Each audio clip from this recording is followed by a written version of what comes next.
Kay laid his hand on his overcoat, but could not even summon the resolution to put on his jacket.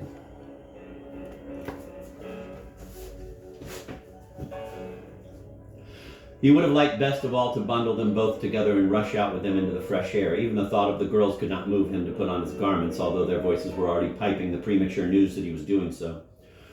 The painter was anxious to guess Kay's intentions, so he said, "I take it that you haven't come to any decision yet on my suggestions." "That's right. In fact, I should have advised you against it had you attempted an immediate decision. It's like splitting hairs to distinguish the advantages and disadvantages. You must weigh everything very carefully. On the other hand, you mustn't lose too much time either."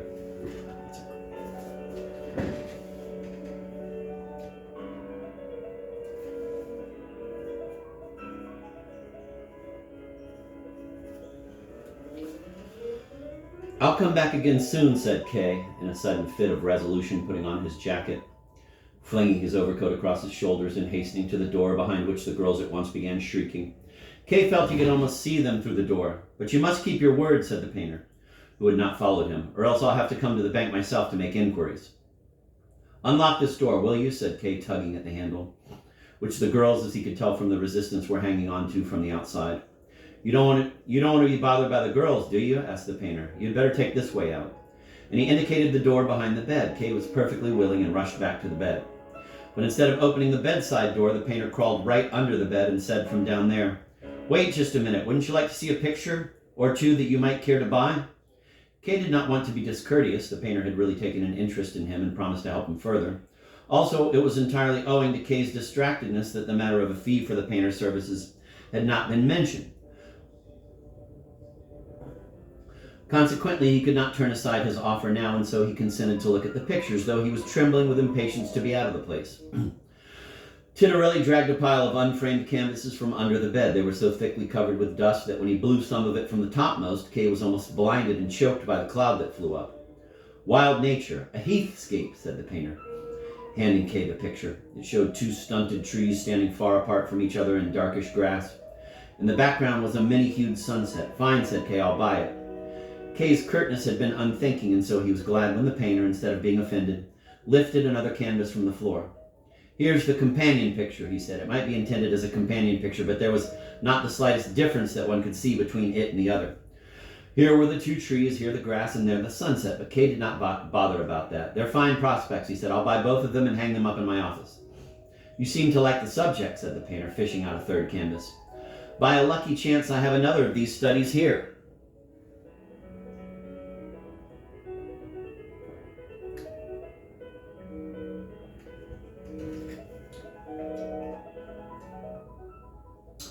But it was not merely a similar study, it was simply the same wild heathscape again. The painter was apparently exploiting to the full this opportunity to sell off his old pictures. "I'll take that one as well," said Kay. "How much for the 3 pictures?" "We'll settle that next time," said the painter. "You're in a hurry today and we're going to keep in touch with each other anyhow. I may say I'm very glad you like these pictures, and I'll throw in all the others under the bed as well. They're heathscapes, every one of them. I've painted dozens of them in my time. Some people won't have anything to do with these subjects because they're too somber. But there are always people like yourself who prefer somber pictures." But by now, Kay had no mind to listen to the professional pronouncements of the peddling painter. "Wrap the pictures up," he cried, interrupting Tintorelli's garrulity. "My attendant will call tomorrow and fetch them." "That isn't necessary," said the painter. "I think I can manage to get you a porter to take them along with you now." And at last he reached over the bed and unlocked the door. "Don't be afraid to step on the bed," he said. "Everybody who comes here does that." Kay would not have hesitated to do it even without his invitation. He had actually set one foot plump on the middle of the feather bed. But when he looked out through the open door, he drew his foot back again. "What's this?" he asked the painter. "What are you surprised at?" returned the painter, surprised in his turn. "These are the law court offices. Didn't you know that there were law court offices here? There are law court offices in almost every attic. Why should this be an exception? My studio really belongs to the law court offices, but the court has put it at my disposal." It was not so much the discovery of the law court offices that startled Kay. He was much more startled at himself, at his complete ignorance of all things concerning the court. He accepted it as a fundamental principle for an accused man to be always forearmed, never to let himself be caught napping, never to let his eyes stray unthinkingly to the right when his judge was looming up on the left. And against that very principle he kept offending again and again. Before him stretched a long passage from which was wafted an air compared to which the air in the studio was refreshing. Benches stood on either side of the passage, just as in the lobby of the offices that were handling Kay's case. There seemed, then, to be exact regulations for the interior disposition of these offices. At the moment, there was no great coming and going of clients. A man was half sitting, half reclining on a bench. His face was buried in his arms, and he seemed to be asleep. Another man was standing in the dusk at the end of the passage. Kay now stepped over the bed. The painter followed him with the pictures. They soon found an usher. By this time, Kay recognized three men from the gold button added to the buttons on their... By this time, Kay recognized these men from the gold button added to the buttons on their ordinary civilian clothing, and the painter gave him instructions to accompany Kay with the pictures. Kay tottered rather than walked, keeping his handkerchief pressed to his mouth. They had almost reached the exit when the girls came rushing to meet them, so Kay had not been spared even that encounter. The girls had obviously seen the second door of the studio opening and had made a detour at full speed in order to get in. "I can't escort you any farther," cried the painter laughingly as the girls surrounded him. "Till our next meeting, and don't take too long to think it over." Kay did not even look back. When he reached the street, he hailed the first cab that came along. He must get rid of the usher whose gold button offended his eyes, even though, likely enough, it escaped everyone else's attention. The usher, zealously dutiful, got up beside the coachman on the box, but Kay made him get down again. Midday was long past when Kay reached the bank. He would have liked to leave the pictures in the cab, but was afraid that someday he might be required to recall himself to the painter by their means. So he had them carried off into his office and locked them in the bottom drawer of his desk, to save them from the next few days at least from the eyes of the assistant manager.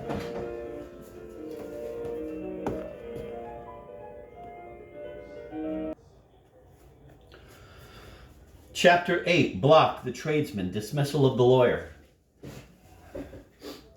At long last, Kay had made up his mind to take his case out of the lawyer's hands. He could not quite rid himself of doubts about the wisdom of this step, but his conviction of its necessity prevailed.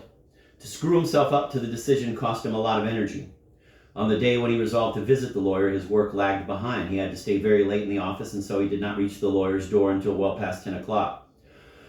Before actually ringing the bell, he thought it over once again. It might be better to dismiss the lawyer by telephone or by letter. A personal interview was bound to prove painful.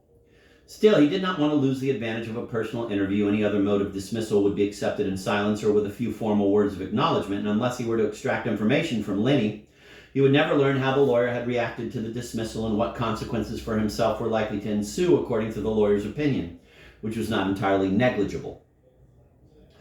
Face to face with the lawyer, one could spring the dismissal on him as a surprise, and however guarded the man might be, Kay would be easily able to learn from his demeanor all that he wanted to know. It was even possible that he might perceive the wisdom of leaving the case in the lawyer's hands after all and might withdraw his ultimatum. The first ring at the lawyer's door produced, as usual, no result. Lenny could be a little quicker, thought Kay, but it was enough to be thankful for that no third party had come nosing in, as usually happened, the man in the dressing gown, for instance, or some other interfering creature. Kay glanced at the farther door as he pressed the button a second time. But on this occasion, both doors remained firmly shut. At last, a pair of eyes appeared at the peephole in the lawyer's door, but they were not Lenny's eyes. Someone shot back the bolt, but still blocked the way as a preliminary measure, calling back into the house, "It's him!" and then only flinging the door open. Kay had been pushing against the door, for he could already hear a key being hastily turned in the neighboring lock, and when it suddenly opened, he was literally precipitated into the hall and caught a glimpse of Lenny, for whom the warning cry must have been intended, rushing down the lobby in her shift. He peered after her for a moment and then turned to see who had opened the door. It was a dried-up little man with a long beard. He was holding a candle in one hand. "Are you employed here?" asked Kay. "No," said the man. "I don't belong to the house. I'm only the lawyer's client. I've come here on business."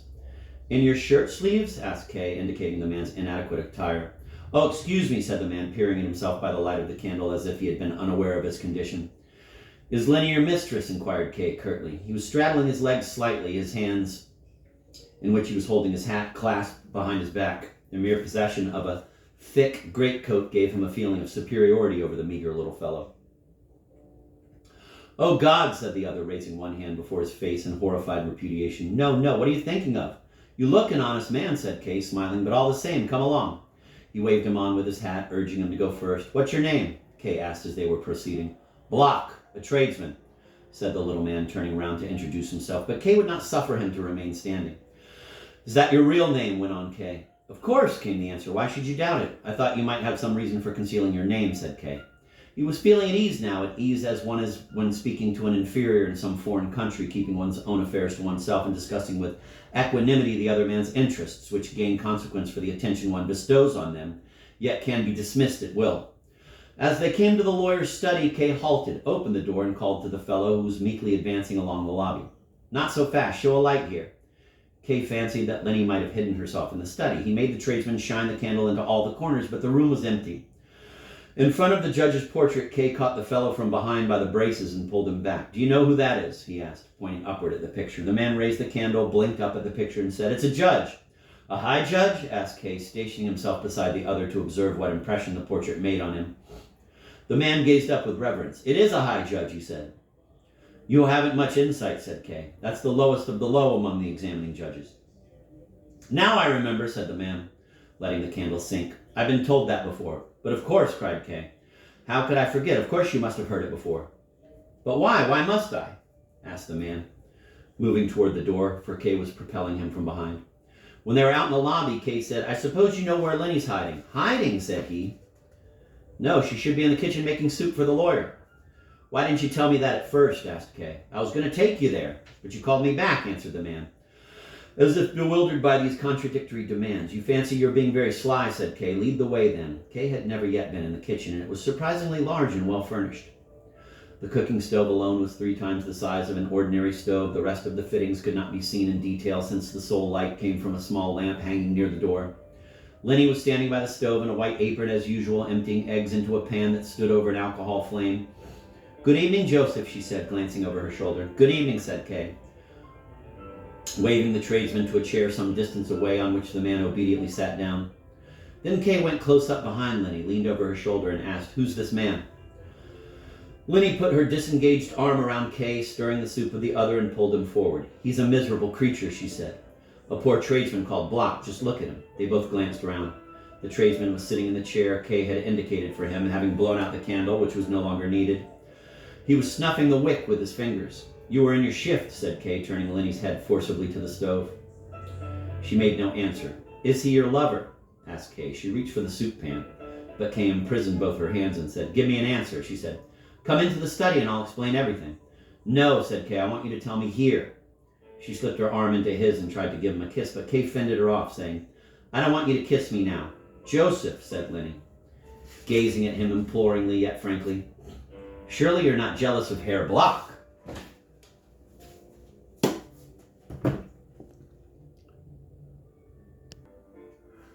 "Surely you're not jealous of Herr Block?"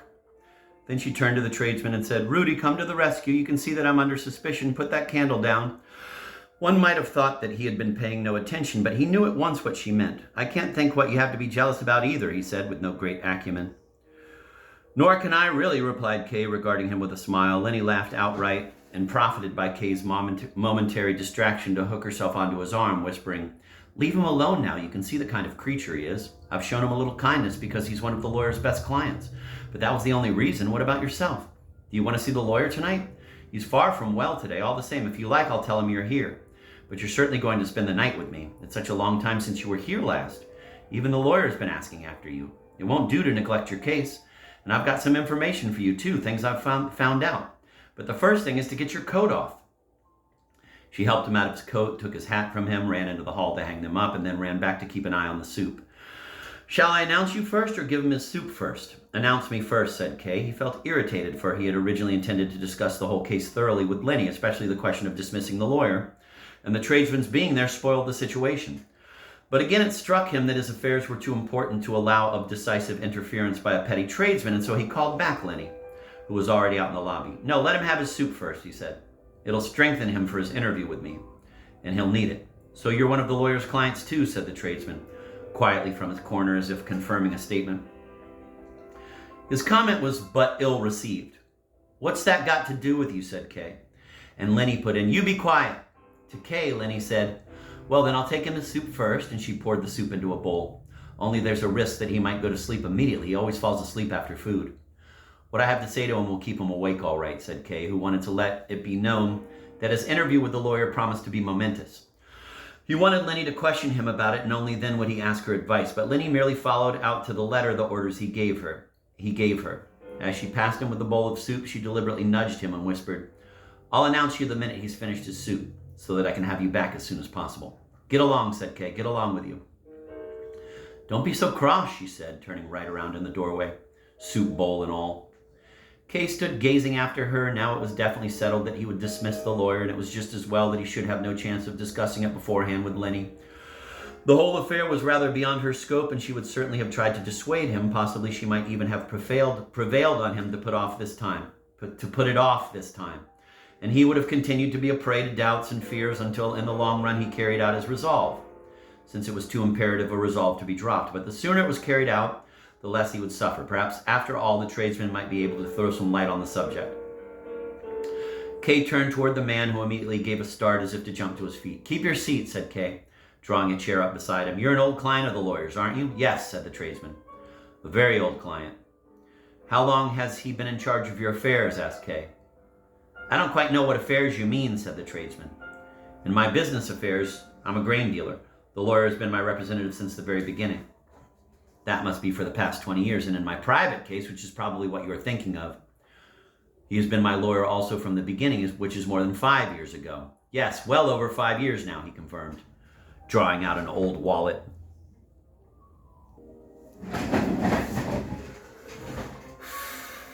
"I have it all written down here. I can give you the exact dates if you like. It's difficult to keep them in one's head. My case probably goes back further than I said. It began just after my wife's death. Certainly more than 5.5 years ago." Kay moved his chair closer to the man. "So the lawyer has an ordinary practice as well?" he asked.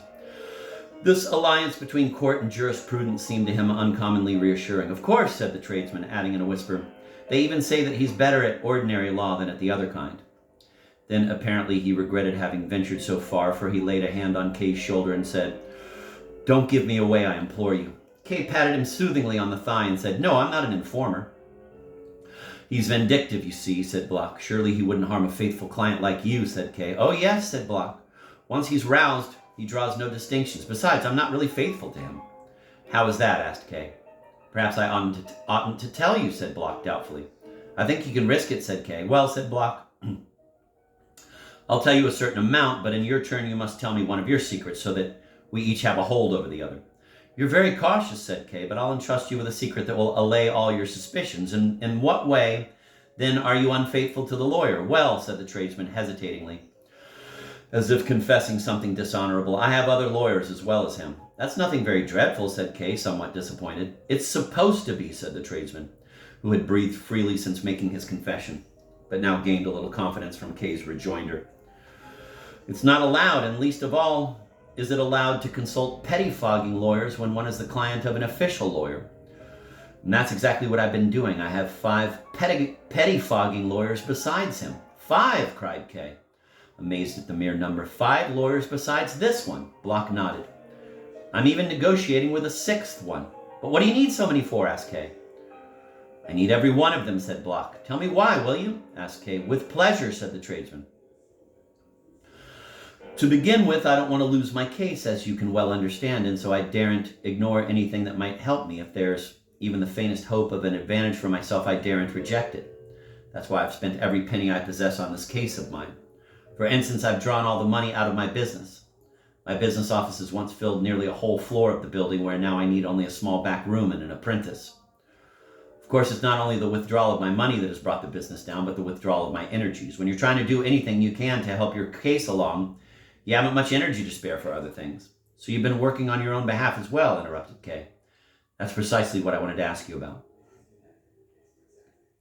"There's not much to tell you," said the tradesman. "I did try my hand at it in the beginning, but I soon had to give it up. It's too exhausting, and the results are disappointing. Merely attending the court to keep an eye on things proved too much for me, at least. Makes you feel limp even to sit about and wait your turn. But you know yourself what the air's like." "How do you know I was ever up there?" asked Kay. "I happened to be in the lobby when you were passing through." "What a coincidence!" cried Kay, quite carried away and completely forgetting the ridiculous figure the tradesman had cut in his estimation. "So you saw me? You were in the lobby when I passed through?" "Yes, I did pass through the lobby once."